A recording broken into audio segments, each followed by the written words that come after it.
श्री गणेशाय नमः। बोलो भगवान श्री रामचंद्र की सदा की जय। देखिए, श्रीमद् वाल्मीकि रामायण का अध्ययन करने जा रहे हैं आज से। वाल्मीकि रामायण के विषय में कुछ सूक्ष्म जानकारी देख सकते हो यहाँ पे। श्रीमद् वाल्मीकि रामायण भूतल का प्रथम काव्य है, तो आप मान सकते हो पृथ्वी का पहला महाकाव्य है ये। और जो श्री व्यास देव हैं, उन्होंने जो पुराण और महाभारत की रचना की है वो भी इसी के अध्ययन के द्वारा की गई है। तो आप जान सकते हो कि कितना श्रेष्ठ जो है वाल्मीकि रामायण ग्रंथ है। जब भी आपको समय हो तो वीडियोज हमारे देखते रहिएगा। तो अभी हम प्रारंभ करने जा रहे हैं। यहाँ पे भगवान के नाम की महिमा का वर्णन बताया गया है, किस तरह से श्रवण विधि, महिमा, फल का वर्णन, आह्वान की विधि बताई गई है। तो सभी प्रभु का नाम लेके श्रीमद् वाल्मीकि रामायण का अध्ययन प्रारंभ करेंगे। और यहाँ पे देखिए बालकांड से प्रारंभ करने जा रहे हैं और चलते हैं बालकांडम सर्ग प्रथम। तो यहाँ से हम अपना पाठ प्रारंभ करेंगे। श्रीमद् वाल्मीकि रामायण बालकांडम प्रथम सर्ग। तपस्वी वाल्मीकि जी ने तपस्या और स्वाध्याय में लगे हुए विद्वानों में श्रेष्ठ मुनि वर नारद जी से पूछा, मुने, इस समय इस संसार में गुणवान, वीर्यवान, धर्मज्ञ, उपकार मानने वाला, सत्यवक्ता और दृढ़ प्रतिज्ञ कौन है? सदाचार से युक्त, समस्त प्राणियों का हित साधक, विद्वान, समर्थशाली एवं एकमात्र प्रिय दर्शन पुरुष कौन है? मन पर अधिकार रखने वाला, क्रोध को जीतने वाला, कांतिमान और किसी की भी निंदा नहीं करने वाला कौन है? तथा संग्राम में कुपित होने पर किससे देवता भी डरते हैं? महर्षि, मैं ये सुनना चाहता हूँ। इसके लिए मुझे बड़ी उत्सुकता है और आप ऐसे पुरुष को जानने में समर्थ हैं। महर्षि वाल्मीकि के इस वचन को सुनकर तीनों लोकों का ज्ञान रखने वाले नारद जी ने उन्हें संबोधित करके कहा, अच्छा सुनिए। और फिर प्रसन्नतापूर्वक बोले,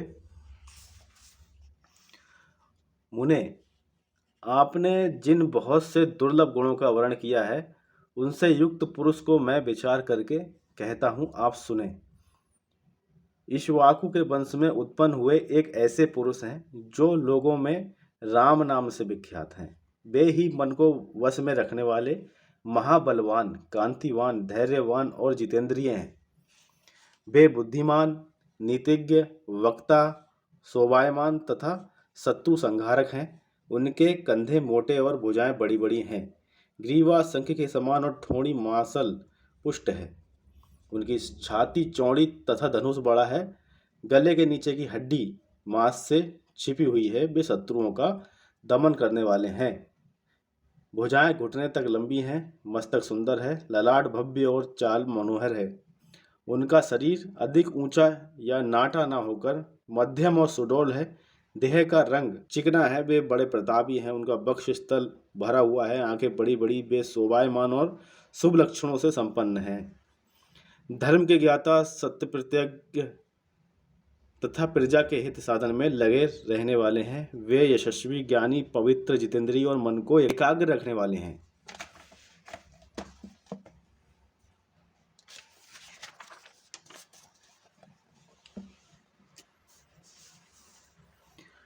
प्रजापति के समान पालक, श्री संपन्न, वैरी विध्वंसक और जीवों तथा धर्म के रक्षक हैं। स्वधर्म और स्वजनों के पालक, वेद वेदांगों के तत्ववेत्ता तथा धनुर्वेद में प्रवीण हैं। वे अखिल शास्त्रों के तत्वज्ञ, स्मरण शक्ति से युक्त और प्रतिभा संपन्न हैं। अच्छे विचार और उदार हृदय वाले वे श्री रामचंद्र जी बातचीत करने में चतुर तथा समस्त लोगों के प्रिय हैं। जैसे नदियां समुद्र में मिलती हैं, उसी प्रकार सदा राम से साधु पुरुष मिलते रहते हैं। वे आर्य एवं सब में समान भाव रखने वाले हैं। उनका दर्शन सदा ही प्रिय मालूम होता है। संपूर्ण गुणों से युक्त वे श्री रामचंद्र जी अपनी माता कौशल्या के आनंद बढ़ाने वाले हैं। गंभीरता में समुद्र और धैर्य में हिमालय के समान हैं। वे विष्णु भगवान के समान बलवान हैं। उनका दर्शन चंद्रमा के समान मनोहर प्रतीत होता है। वे क्रोध में कालाग्नि के समान और क्षमा में पृथ्वी के सदस्य हैं। त्याग में कुबेर और सत्य में द्वितीय धर्मराज के समान हैं। इस प्रकार उत्तम गुणों से युक्त और सत्य पराक्रम वाले सद्गुणशाली अपने प्रीतम ज्येष्ठ पुत्र को, जो प्रजा के हित में संलग्न रहने वाले थे, प्रजा वर्ग का हित करने की इच्छा से राजा दशरथ ने प्रेमवश युवराज पद पर अभिषिक्त करना चाहा। तदनंतर राम के राज्याभिषेक की तैयारियां देखकर रानी कैकेयी ने, जिसे पहले ही वर दिया जा चुका था, राजा से यह वर मांगा कि राम का निर्वासन यानी कि वनवास और भरत का राज्याभिषेक हो। राजा दशरथ ने सत्य वचन के कारण धर्म बंधन में बंधकर प्यारे पुत्र राम को वनवास दे दिया।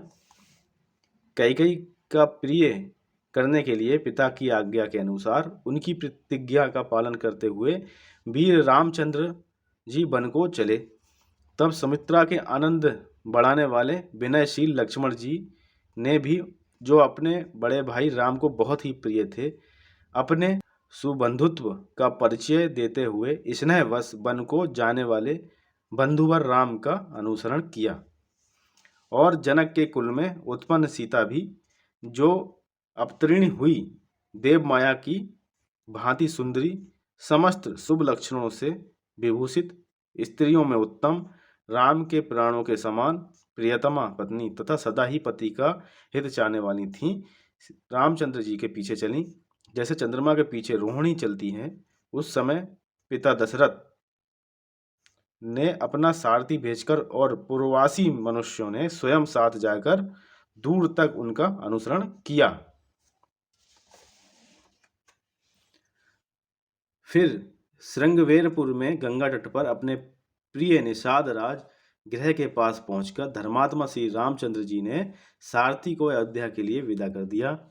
निषाद राज गुहा, लक्ष्मण और सीता के साथ राम ये चारों एक वन से दूसरे वन में गए। मार्ग में बहुत जलों वाली अनेकों नदियों को पार करके भारद्वाज के आश्रम पहुंचे और गुह को वहीं छोड़ भारद्वाज मुनि की आज्ञा से चित्रकूट पर्वत पर गए। वहां वे तीनों देवता और गंधर्वों के समान वन में नाना प्रकार की लीलाएं करते हुए एक रमणीय पर्णकुटी बनाकर उसमें सानंद रहने लगे। राम के चित्रकूट जाने पर पुत्र शोक में पीड़ित राजा दशरथ उस समय पुत्र के लिए उसका नाम ले लेकर विलाप करते हुए स्वर्गगामी हुए। उनके स्वर्गगमन के पश्चात वशिष्ठ आदि प्रमुख ब्राह्मणों द्वारा राज संचालन के लिए नियुक्त किए जाने पर भी महाबलशाली वीर भरत ने राज्य की कामना न करके पूज्य राम को प्रसन्न करने के लिए वन को ही प्रस्थान किया। वहां पहुंचकर सद्भावना युक्त भरत जी ने अपने बड़े भाई सत्य पराक्रमी महात्मा राम से याचना की और यूं कहा, धर्मज्ञ आप ही राजा हो, परंतु महान यशस्वी परम उदार प्रसन्न मुख महाबली राम ने भी पिता के आदेश का पालन करते हुए राज्य की अभिलाषा ना की और उन भरताग्रज से राज्य के लिए न्यास चिन्ह रूप में अपनी खड़ाऊ भरत को देकर उन्हें बार बार आग्रह करके लौटा दिया। अपनी अपूर्ण इच्छा को लेकर ही भरत ने राम के चरणों का स्पर्श किया और राम के आगमन की प्रतीक्षा करते हुए वे नंदीग्राम में राज्य करने लगे। भरत के लौट जाने पर सत्य प्रतिज्ञ जितेंद्रिय श्रीमान राम ने वहां पर पुनः नागरिक जनों का आना जाना देखकर उनसे बचने के लिए एकाग्र भाव से दंडकारण्य में प्रवेश किया। उन महान वन में पहुंचने पर कमल लोचन राम ने विराट नामक राक्षस को मारकर सरभंग, सुतीक्ष्ण, अगस्त्य मुनि तथा अगस्त्य के भ्राता का दर्शन किया। फिर अगस्त्य मुनि के कहने से उन्होंने इंद्र धनुष एवं खंग और 2 तोड़ीर, जिनमें बाण कभी नहीं घटते थे, प्रसन्नता पूर्वक ग्रहण किए। एक दिन वन में वनचरों के साथ रहने वाले श्री राम के पास असुर तथा राक्षसों के वध के लिए निवेदन करने को वहां के सभी ऋषि आए। उस समय वन में श्री राम ने दंडकारण्यवासी अग्नि के समान तेजस्वी उन ऋषियों को राक्षसों के मारने का वचन दिया और संग्राम में उनके वध की प्रतिज्ञा की।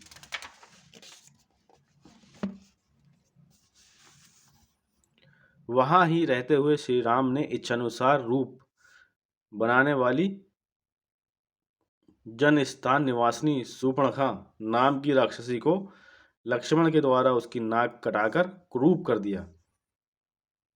तब शूर्पणखा के कहने से चढ़ाई करने वाले सभी राक्षसों को और खरदूषण, तिरछरा तथा उनके पृष्ठपोषक असुरों को राम जी ने युद्ध में मार डाला।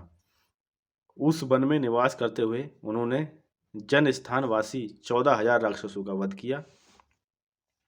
तदनंतर अपने कुटुंब का वध सुनकर रावण नाम का राक्षस क्रोध से मूर्छित हो उठा और उसने मरीच राक्षस से सहायता मांगी। यद्यपि मरीच ने यह कहकर कि रावण उस बलवान राम के साथ तुम्हारा विरोध ठीक नहीं है, रावण को अनेकों बार मना किया, परंतु काल की प्रेरणा से रावण ने मरीच के वाक्य को टाल दिया और उसके साथ ही राम के आश्रम पर गया। मायावी मरीच के द्वारा उसने दोनों राजकुमारों को आश्रम से दूर हटा दिया और स्वयं राम की पत्नी सीता का अपहरण कर लिया। जाते समय मार्ग में विघ्न डालने के कारण उसने जटायु नामक गृध्र का वध किया। तत्पश्चात जटायु को आहत देखकर और उसी के मुख से सीता का हरण सुनकर श्री रामचंद्र जी शोक से पीड़ित होकर विलाप करने लगे। उस समय उनकी सभी इंद्रियां व्याकुल उठी थीं।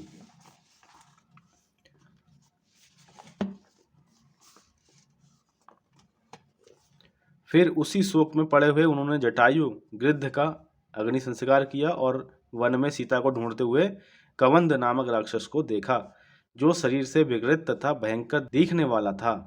महाबाहु राम ने उसे मारकर उसका भी दाह किया, अतः वह स्वर्ग को चला गया।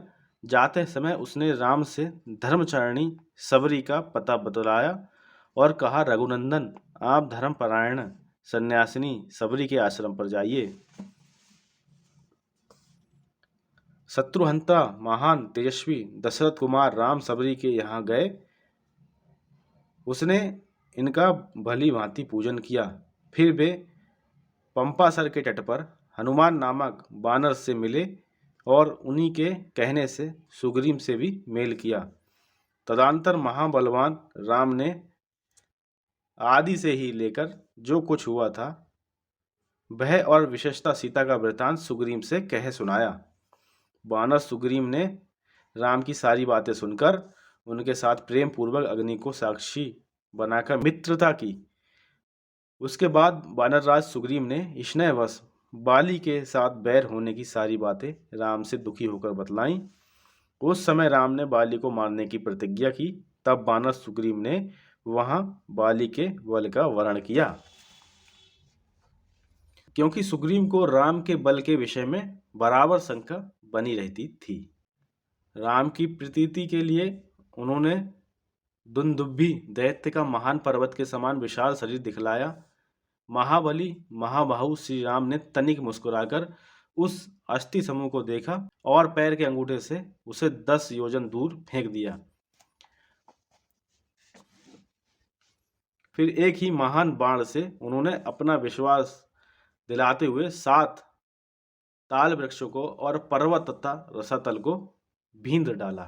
तदनंतर राम के इस कार्य से महाकपि सुग्रीव मन ही मन प्रसन्न हुए और उन्हें रामवर पर विश्वास हो गया। फिर वे उनके साथ किष्किंधा गुहा में गए। वहां पर सुवर्ण के समान पिंगल वर्ण वाले वीरवर सुग्रीव ने गर्जना की। उस महानाद को सुनकर वानरराज बाली अपनी पत्नी तारा को आश्वासन देकर तत्काल घर से बाहर निकला और सुग्रीव से भिड़ गया। वहां राम ने बाली को एक ही बाण से मार गिराया। सुग्रीव के कथानुसार उस संग्राम में बाली को मारकर उसके राज्य पर राम ने सुग्रीव को ही बिठा दिया। तब उन वानरराज ने भी सभी वानरों को बुलाकर जानकी का पता लगाने के लिए उन्हें चारों दिशाओं में भेजा। तत्पश्चात संपाति नामक ग्रंथ के कहने से बलवान हनुमान जी 100 योजन विस्तार वाले क्षार समुद्र को कूदकर लांग गए। वहां रावण पालित लंकापुरी में पहुंचकर उन्होंने अशोक वाटिका में सीता को चिंतामग्न देखा। तब उन विदेह नंदिनी को अपनी पहचान देकर राम का संदेश सुनाया और उन्हें सांत्वना देकर उन्होंने वाटिका का द्वार तोड़ डाला। फिर 5 सेनापति और 7 मंत्री कुमारों की हत्या कर वीर अक्ष कुमार का भी कचूमर निकाला। इसके बाद वे जानबूझकर पकड़े गए। ब्रह्मा जी के वरदान से अपने को ब्रह्मपाश में छूटा हुआ जानकर भी वीर हनुमान जी ने अपने को बांधने वाले उन राक्षसों का अपराध स्वेच्छानुसार सह लिया।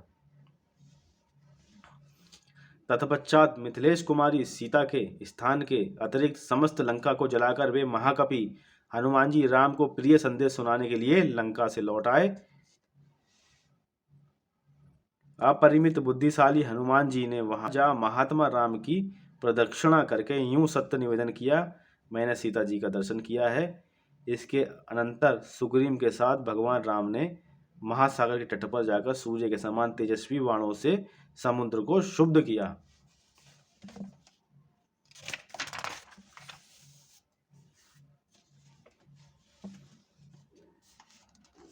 तब नदीपति समुद्र ने अपने को प्रकट कर दिया। फिर समुद्र के ही कहने से राम ने नल से पुल निर्माण कराया। उसी पुल से लंकापुरी में जाकर रावण को मारा। फिर सीता के मिलने पर राम को बड़ी लज्जा हुई। तब भारी सभा में सीता के प्रति वे मर्मभेदी वचन कहने लगे। उनकी इस बात को ना सह सकने के कारण साध्वी सीता अग्नि में प्रवेश कर गईं। इसके बाद अग्नि के कहने से उन्होंने सीता को निष्कलंक माना। महात्मा रामचंद्र जी के इस महान कर्म से देवता और ऋषियों सहित चराचर त्रिभुवन संतुष्ट हो गया। फिर सभी देवताओं से पूजित होकर राम बहुत ही प्रसन्न हुए और राक्षस राज विभीषण को लंका के राज्य पर अभिषिक्त करके कृतार्थ हो गए। उस समय निश्चित होने के कारण उनके आनंद का ठिकाना न रहा। ये सब हो जाने पर राम देवताओं से वर पाकर और मरे हुए वानरों को जीवन दिलाकर अपने सभी साथियों के साथ पुष्पक विमान पर चढ़कर अयोध्या के लिए प्रस्थित हुए। भारद्वाज मुनि के आश्रम पर पहुंचकर सबको आराम देने वाले सत्य पराक्रमी राम ने भरत के पास हनुमान को भेजा। फिर सुग्रीव के साथ कथा वार्ता कहते हुए पुष्करुण हो वे नंदीग्राम को गए। निष्पाप श्री रामचंद्र जी ने नंदीग्राम में अपनी जटा कटाकर भाइयों के साथ सीता को पाने के अनंतर पुनः अपना राज्य प्राप्त किया। अब राम के राज्य में लोग प्रसन्न, सुखी, संतुष्ट, पुष्ट, धार्मिक तथा रोग व्याधि से मुक्त रहेंगे। उन्हें दुर्भिक्ष का भय ना होगा। कोई कभी भी अपनी पुत्र की मृत्यु नहीं देखेंगे। स्त्री विधवा नहीं होंगी, सदा पतिव्रता होंगी। आग लगने का किंचित भी भय ना होगा। कोई प्राणी जल में नहीं डूबेंगे। बात और ज्वार का भय थोड़ा भी नहीं रहेगा। क्षुधा तथा चोरी का डर भी जाता रहेगा। सभी नगर और राष्ट्र धन धान्य संपन्न होंगे। सतयुग की भांति सभी लोग सदा प्रसन्न रहेंगे।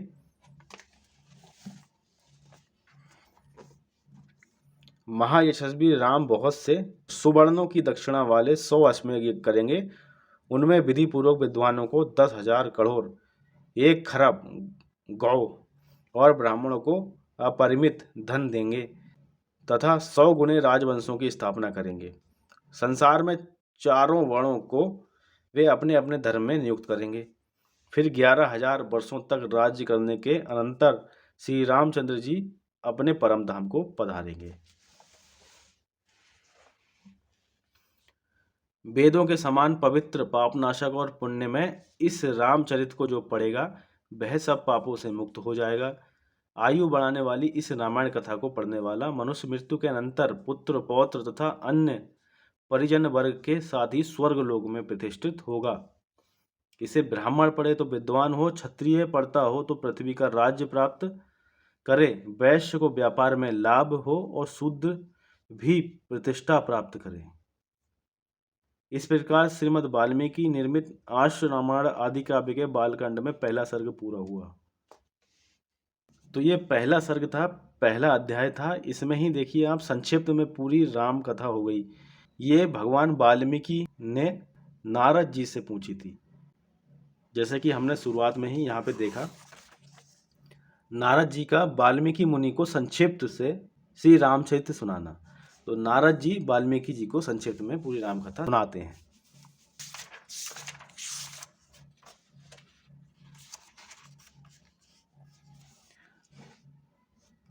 अगले वीडियो में द्वितीय सर्ग पढ़ेंगे बालकांड का।